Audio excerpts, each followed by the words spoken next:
It's time to review the Comodo Orbit.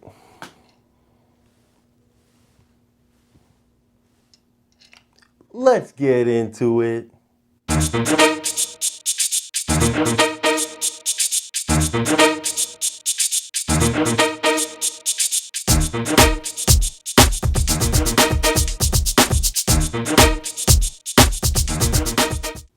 This is a handheld stabilization rig.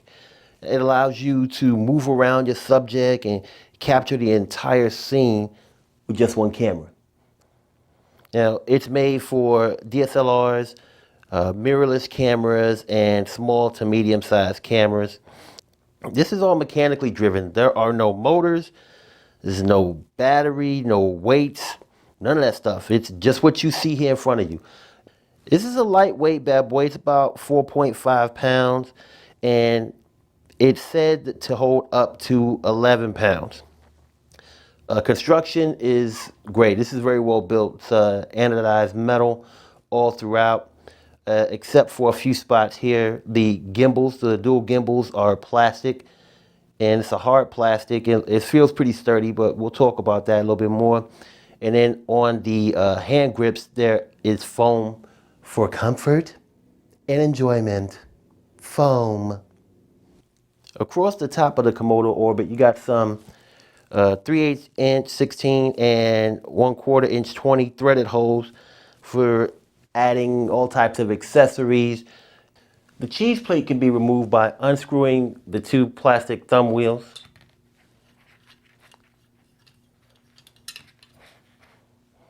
And sliding it out. Now, as you can tell, there are several mounting options on this cheese plate, and that's necessary for you to get a balance right. You're gonna have to make sure that you choose the correct hole, usually forward, back, left, right a little bit, to make sure that you can balance everything out. Now, the wide base of these hand grips here, you see how wide these bad boys are? I'm gonna give you a very wide base for when you're holding the device. And what that does for you is it actually reduces operator fatigue, and it allows you to shoot longer all by yourself. You take less breaks, you get more done, arms don't hurt. You're enjoying yourself. Now, the horse that makes this puppy go really are the dual gimbals. So these dual gimbals on each side, they basically allow the camera to float in space. And what they do is they isolate the camera from any bumps and shakes and things like that. And basically, you can use these bad boys to also get some tilt in on your shots to give you like jib style shots from this handheld device, which is pretty freaking awesome. So let me go ahead and throw a 70D on here and give you an idea of how to balance it. So to balance this, you got two main things, really three things. You got this little arm bar here, which supports the camera. And on the side of this, you have some markers to tell you exactly which mark your camera fits on for how you want your camera to sit. So you can move that up and down with these two screws. Then you have this knob at the top. So this knob at the top actually moves the horizontal up and down.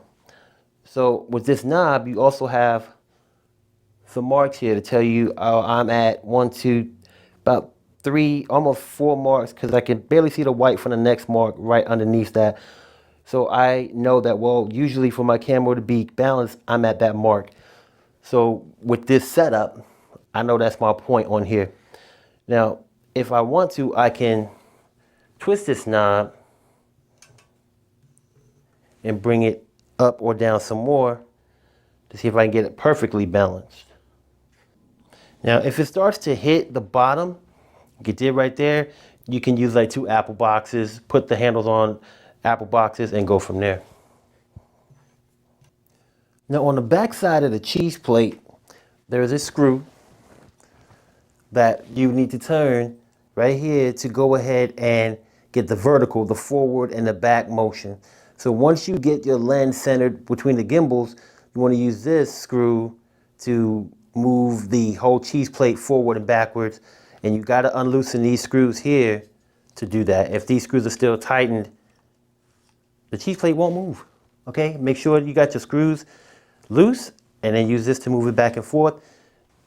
Now, all in all, the good thing about the Comodo Orbit is that it's simple to use. Easy to use, easy to take out and get your shots that you want. Go all over the place, get all kind of loveliness going on and stuff. And then it's just very strong and sturdy. The carrying case that it comes in, not a big fan of that. Basically, once you take the Comodo Orbit out and you get it all set up, you can't use the case anymore because it has this foam inner lining and stuff that has to fit in there perfectly. Unless you want to keep balancing your device over and over again, the case becomes useless. The other thing is the foam on the gimbal seems a little weak to me. Seems like, you know, after a amount of time, it'll probably rub off and stuff like that. I would like it to be thicker, you know, maybe a little bit stronger. And then the last thing is the price. You can get this in US dollars at the time of this video from $1,000 to $1,500. That's a lot for this device in my mind. They need to come in at a better price. I'd say anywhere between $500 and $600. That's just me. I ain't getting paid from this device, so I don't know how much it costs for them to make it, but I'd be like $500, boom bop, that's it. That's what it should be in my mind. All right, guys, you know the routine. The thumb, the one that's pointed in the upward direction. Click it, like it, live it, love it, hug it. Show the thumb some love. Comments. You know I love comments. If you leave me questions, I'll give you answers. If I can't find the answer, I'll point you in the right direction to get you the help that you deserve. If you need some more Pinnacle Studio love, all you gotta do is watch these videos. Watch these videos. And last, but definitely not least, don't you ever forget to subscribe. Hit the little button on the side. Get your sub on. Get your sub on.